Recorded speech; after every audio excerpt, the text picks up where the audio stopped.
इन जवानों के बापों को आप खालिस्तानी कहते हैं, माओवादी कहते हैं, पाकिस्तानी प्रो कहते हैं, चाइनीज प्रो कहते हैं। क्या यही देश का लोकतंत्र है? जी हाँ, अगर इस देश का किसान मजदूर खालिस्तानी है तो सबसे पहले मैं खालिस्तानी हूँ। अगर इस देश का किसान मजदूर अगर माओवादी है तो पहले मैं माओवादी हूँ। सब गरीब मर जाएंगे। जब 3 केले 100 रुपए मिलेंगे तो क्या होगा देश का? तो देश कहीं ना कहीं खत्म हो रहा है, लेकिन हम खत्म नहीं होने देंगे। रावण गया, कंस गया, दुर्योधन गया, ईस्ट इंडिया कंपनी गई, पूर्ववर्ती सरकारें भी गई, अब इनको भी जाना होगा। इनके दूर नहीं है। अभी आदिवासी बच्चे के साथ बलात्कार किया जाता है।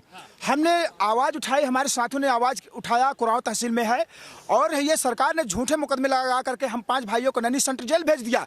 बताइए, अगर इस तरह से आप आदिवासी से व्यवहार करना चाहते हैं तो मैं सरकार से करना चाहता हूँ, SC ST माइनॉरिटी जितने लोग हैं आदिवासी को अलग देश से बनाया जाए। सर दोस्तों, एक नई टीम हमारे साथ बातचीत करने के लिए तैयार है। सर, सबसे पहले ये बताएं कहाँ के हैं, ये टीम कहाँ से आई है? तो धन्यवाद सर। पहले आपको जिस तरह से आपने हमारी आवाज़ उठाने का काम किया है तो आपको तहे दिल से संयुक्त मोर्चा के तहत धन्यवाद। जब तक सूरज चांद रहेगा, पत्रकार साहब आपका नाम रहेगा। ये प्रयागराज कुराव चंदौली की टीम आ चुकी है। सर, इनका कहना है कि उत्तर प्रदेश में कोल आदिवासी को यानी आरक्षण नहीं है, ST का दर्जा नहीं है। तो आपका कहना है कि सामान्य वर्ग को अभी हमारी सरकार के अंदर देखे होंगे कि 10% आरक्षण मिला गया है आर्थिक आधार पर। OBC भाई को 27% आरक्षण, SC भाई को हमारे 15%, लेकिन कोल आदिवासी सौतेला बिहार क्यों आज इनको 1% आरक्षण नहीं है। सर, तो आपने देखा हमारे बॉर्डर पे लगे हुए हैं, हम कुराव तहसील से चल के आए हुए हैं, प्रयागराज धरती से MP है, वहाँ पे आरक्षण मिला। कोल आदिवासियों को ST का दर्जा है, SC भाई का अलग है। झारखंड हो या छत्तीसगढ़, तमाम प्रदेशों में आरक्षण मिला, लेकिन उत्तर प्रदेश में हमारी सरकार ऐसा नहीं किया, आखिर क्यों? अच्छा महोदय, ये बताएं कि आप यहाँ पे आरक्षण को लेकर आए हैं कि किसान यूनियन के? नहीं, सभी मुद्दों लेकर आए हैं सर। जैसे वन अधिकार जो कानून है 2006 से, उसको लागू सही से नहीं हो रहा है। हमारी जो सरकार वन संरक्षण अधिनियम 2022 लाई है, उसको वापस लिया जाए। उसका मुद्दा यह है कि जंगलों में जो हमारे आदिवासी वन विभाग में लोग रह रहे, मजदूर किसान रह रहा है, उनको गाँव के गाँव उजाड़े जा रहे हैं। सर, अभी मानीपुर आप चले जाइए, 83 गाँव को नोटिस जारी है। वहाँ पे जो हमारी सरकार अभी आपकी विदेशों से चीता ला रही है, चीता पालने के लिए जंगलों को उजाड़ा जा रहा है, विदेशी कंपनियों को दिया जा रहा है। अब बताइए, इंसान नहीं रहेगा तो चीता कैसे रहेंगे? सर जी बताइए आप। तो मैं इनका ये संयुक्त मोर्चा का कहना है कि किसानों को गांव को उजाड़ना बंद करिए, वरना मोदी सरकार को फिर से मैं घुटने पर लागत खड़ा कर दूंगा। सर सर, क्या नाम है आपका? जय हिंद, मैं मर्दियो चतुर्वेदी, रिटायर्ड BSF भारतीय किसान मंडल प्रवक्ता वाराणसी मंडल हूँ। जी, सवाल पूछिए। सबसे पहले सवाल कि आपका यहाँ खड़ा होना क्या दर्शाता है? जी बिल्कुल, जवान कौन? किसान का ही तो बेटा है। आज उसका बेटा सरहद पे परेशान है, उसका बाप खेत खलिहान में। जब उसका बाप परेशान है तो हम जवान क्यों नहीं परेशान होंगे? हमने भी कमर कस ली है कि हम इन पिता के साथ कंधे से कंधा मिला के चलेंगे। मैं पूछना चाहता हूं, इन जवानों के बापों को आप खालिस्तानी कहते हैं, माओवादी कहते हैं, पाकिस्तानी प्रो कहते हैं, चाइनीज प्रो कहते हैं। क्या यही देश का लोकतंत्र है? जी हाँ, अगर इस देश का किसान मजदूर खालिस्तानी है तो सबसे पहले मैं खालिस्तानी हूँ। अगर इस देश का किसान मजदूर अगर माओवादी है तो पहले मैं माओवादी हूँ। ये निश्चित रूप से हम यहाँ पर जो किसानों की बात, मैं पूछना चाहता हूँ, कल आपने न्यूज में पढ़ा होगा कि इन्होंने जो चुनाव आयोग का गठन किया, एक ही दिन में आवेदन, एक ही दिन स्वीकृति। ये कैसा? मैं पूछना चाहता हूं कि MSP पर आपने लिखित आश्वासन दिया 6 मुद्दों पर कि हम कमेटी गठित करेंगे। आप 6 महीने में 9 महीने में कमेटी नहीं गठित कर पाए। क्या यही अमृतकाल महोत्सव चल रहा है? तो हम यही यहाँ पर एक आक्रोश है, अब बड़ा आंदोलन होगा, लखनऊ धरती से स्टार्ट है। हम छोड़ेंगे नहीं MSP का मुद्दा। हम बताइए, हम गारंटी नहीं चाहिए। ऐसा कौन सा व्यापारी है जो अपना व्यापार करेगा लेकिन लाभ नहीं चाहेगा? अपनी फसल की, अपनी सामान की सुरक्षा क्यों नहीं चाहेगा? हम C2+50 की मांग करते, क्यों नहीं देते? आपके आयोग की जो आपका 2014 में घोषणा पत्र था, उसमें साफ लिखा था स्वामीनाथन आयोग की रिपोर्ट देंगे। आप जब कसम खाते हैं संसद से, आप जब टोपी लगा के बात करते हैं तो कहते किसान मजदूरों की बात करते हैं, स्वामीनाथन आयोग की रिपोर्ट कब लागू करेंगे? जब पुराली की बात खत्म हो गई थी, कानून रद्द हो गया था, तो उत्तर प्रदेश में पराली जलाने पर किसानों को मुआवजा और दंडित क्यों किया जा रहा है? हम पूछने आए हैं, सरकार से पूछने आए, सवाल करने आए। जितना आप गूगल करके देखिए, सबसे ज्यादा जो प्रदूषण होता है उद्योग धंधों से होता है, उन पर लगाम कम। गंगा में सीवर, पूरे शहर का पानी बह रहा है, जमुना जी में, आपने देखा कभी? लेकिन किसानों पर मुकदमे क्यों? किसान जब अपने फसल की सुरक्षा के लिए कटीले तार लगाता है, आप उन्हें जेल भेजते हैं? आपने देखा बड़े बड़े अधिकारियों के घरों में कटीले तार लगे हैं, क्या उसके लोग जान नहीं जाते? वन विभाग के ऐसे वन विभाग के क्षेत्र है जहाँ पर कटीले तार लगे हैं, आप हमें मुकदमा दर्ज करते हैं। और इस तरह जिस प्रकार से भूमि अधिग्रहण हर जगह हो रहा है, इस पर हम आए यहाँ पे और कई मुद्दे हैं। यहाँ संयुक्त किसान मोर्चा का चलेगा, हम यहाँ से हुंकार भरेंगे और राजभवन को यहाँ पे प्रतीकात्मक यहाँ पर रैली है, उसको राजभवन घेरने की हमने बात है। वहाँ में एक प्रतिनिधिमंडल जाएगा, वहाँ पे अपने ज्ञापन सौंपेगा। लड़ाई जारी रहेगी जब तक दुखी किसान रहेगा, धरती पे तूफान रहेगा। सर एक सेकंड जी, ज्ञापन में होने क्या वाला है, क्या लिखा होगा? मैं आपको अभी और सूचना देना चाहता हूं, हमारे पास है कि 27 जून को अभी आदिवासी बच्चे के साथ बलात्कार किया जाता है। हमने आवाज़ उठाई, हमारे साथियों ने आवाज़ उठाया, कुराव तहसील में है, और ये सरकार ने झूठे मुकदमे लगा करके हम 5 भाइयों को नैनी सेंट्रल जेल भेज दिया। बताइए, अगर इस तरह से आप आदिवासी से व्यवहार करना चाहते हैं तो मैं सरकार से करना चाहता हूँ, SC ST माइनॉरिटी जितने लोग हैं, आदिवासी को अलग देश से बनाया जाए सर, अगर इतनी आप छुआछूत करना चाहते हैं तो।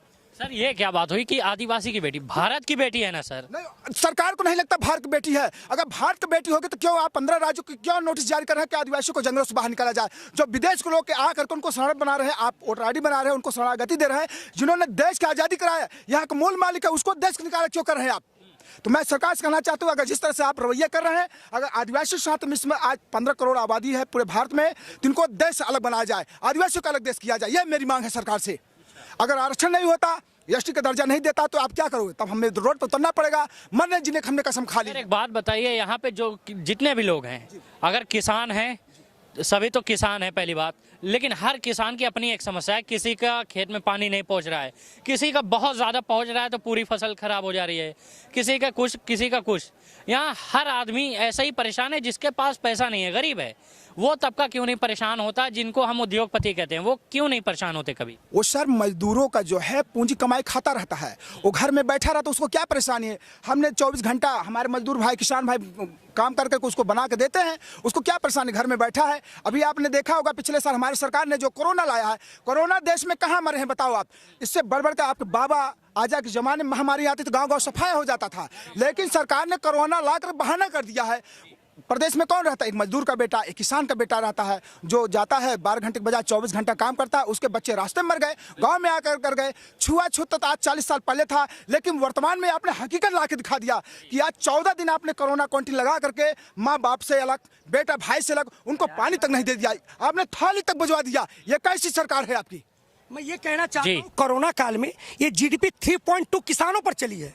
जब किसान, ये सरकार मानती है कि जो हम मूल्य देते सीटू देते हैं, मतलब मैं काम करता हूँ, 4 महीने जाता हूँ मेरा, और जो लागत लगाता हूँ, लेकिन ऐसा कौन सा देश में व्यापारी कि बिना लाभ का व्यापार करेगा? किसान सिर्फ बिना लाभ का व्यापार करता है, उसे +50 चाहिए। सरकार मानती है कि हम +50 नहीं दे रहे हैं, ये एक मुद्दा है यहाँ पे। और MSP पे गारंटी चाहिए, हमें व्यवस्था नहीं चाहिए, थी है रहेगी नहीं, हम भी गारंटी कानून बनाया जाए, हमारी मांगे है।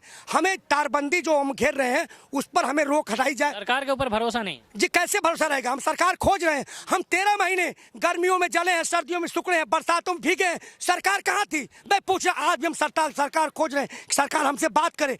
उन्होंने लिखित आश्वासन दिया था कि 6 मुद्दों पर समिति बनेगी, बात करेंगी, तो कहाँ है सरकार? बताइए, हम भी खोज रहे हैं। अब सरकार की बात करें, कौन सरकार है? कहते हैं मोदी सरकार। भारत सरकार कहाँ है? बताइए मुझे, भारत सरकार कहाँ है? क्या मोदी सरकार है? बताइए मुझे। तो कोई क्यों नहीं आता है, क्यों नहीं मिलता है? वो सरकार कहाँ पे है जो 70% की जनता आज भी भूखी है, नंगी है? इनके वो आंकड़ों बताते हैं कि 2 पेट का भरपेट भोजन नहीं मिलता है, इनको चावल दाल रोटी सब्जी सलाद नहीं मिलता है, ये कुपोषित होते हैं। तो कहाँ सरकार है? सरकार क्या कर रही है? आपको लाइफ टाइम रोजगार चाहिए कि 7 किलो राशन चाहिए? मुझे बताइए। लाइफ टाइम हर घर तिरंगा हो, लेकिन हर घर रोजगार भी होना चाहिए। सरकार क्यों नहीं कर रही है? हम सवाल। एक सेकंड सर, क्या नाम है आपका? छोटेलाल चौहान। छोटेलाल जी, कहाँ से हैं आप? चंदौली जनपद से। चंदौली जनपद से? ये पूरा टीम चंदौली से? जी हाँ सर। अच्छा, एक बात बताइए, चंदौली जनपद से यहाँ तक आने में कितनी समस्याओं का सामना करना पड़ा? बहुत समस्या का किस प्रकार के समस्या है कि सरकार झूठी आवाज उठाती है। अच्छा, वो वादा करती है, काम नहीं देती है। कैसा काम, कैसा वादा? कहने का मतलब कि जो कहती है कि किसानों को सुविधा देंगे, सुविधा दे नहीं पाती है। ये नहीं, 3,000 रुपए खाते में नहीं डाल रहे हैं। 3,000 रुपया बताइए, साल भर में 6,000 रुपया मिलता है, 6,000 से किसानी हो जाएगा? नहीं, ये तो नहीं सकता है। तो हमको बहकावा दे रही है, हमारी सहायता नहीं कर रही है। सरकार हमको लालच में गुमराह कर रही है। क्या कह रहे हैं सर? सरकार की कोई सब्सिडी हमें नहीं चाहिए। सरकार का हमें कोई सब्सिडी, कोई उनका पेंशन नहीं चाहिए। हमको एमएसपी चाहिए। हमको हमारे फसल का एमएसपी चाहिए, एमएसपी पे गारंटी चाहिए। गारंटी चाहिए और एक लिखित कानून चाहिए। हमको सरकार का ना कोई किसान पेंशन चाहिए, ना हमको कोई पेंशन उनको नहीं चाहिए। कुछ बोलना चाह रहे हैं? एमएसपी पे बात होती तो आज हमारा मूल्य जो 55 पड़ता है, 1 एकड़ में कम से कम एक साल का आप बता रहे 6,000 रुपये, 30,000 का नुकसान होता है। तो 30,000 माइनस 6,000, 24,000 का नुकसान दे, तो हमें 30,000 दे। सरकार का आंकड़ा है कि आज गेहूं का मूल्य 55 रुपए होता है, 55 रुपए होता है। आज कितना है? 18 रुपए, 19 रुपए। तो मुझे बताइए, आप कहते हैं महंगाई बढ़ जाएगी, आप कहें महंगाई, लेकिन मैं पूछना चाहता हूं कि एक आदमी मतलब आप 18-19 में गेहूं खरीदता है, उसको सुखाता है, धोता है, पीसता है, उसका पतंजलि जैसे आटा पीस करके 50 में बेचता है, तब महंगाई नहीं बढ़ती? अगर इसको 25-30 कर दिया जाए, वहां महंगाई रोक दिया तो महंगाई कैसे बढ़ेगी? लेकिन इस देश का बिजनेसमैन जब पैकेट में पैक करके चाहे जितना महंगाई बढ़ा, जितना रेट बढ़ा दे, वो महंगाई नहीं बढ़ती है। अगर 5 रुपए किसान मांगता है तो कहते हैं महंगाई बढ़ गई। तो हम चाहते हैं एमएसपी C2+50, स्वामीनाथन आयोग की रिपोर्ट। जी, हम ये चाहते हैं। एक बात बताइए, आपने हाल ही में एक वायरल पोस्ट देखी होगी जिसको 3 केला छील के 100 रुपए का मिल रहा है। जी बिल्कुल, बता तो रहे हैं कि ये हालत देश में ऐसी है कि इस समय गरीब और गरीब का आंकड़ा है और अमीर और अमीर हुआ है। ये केले छील के कुछ दिन में ये कहते हैं कि मैं कहता हूँ 2026-27 तक भारत में गरीब नहीं है। गरीब क्या होंगे? सब धनी हो जाएंगे? नहीं, सब गरीब मर जाएंगे। जब 3 केले 100 रुपए मिलेंगे तो क्या होगा देश का? तो देश कहीं ना कहीं खत्म हो रहा है, लेकिन हम खत्म नहीं होने देंगे। रावण गया, कंस गया, दुर्योधन गया, ईस्ट इंडिया कंपनी गई, पूर्ववर्ती सरकारें भी गई, अब इनको भी जाना होगा। इनके दूर नहीं है, जाना होगा। बहुत धन्यवाद सभी लोगों का।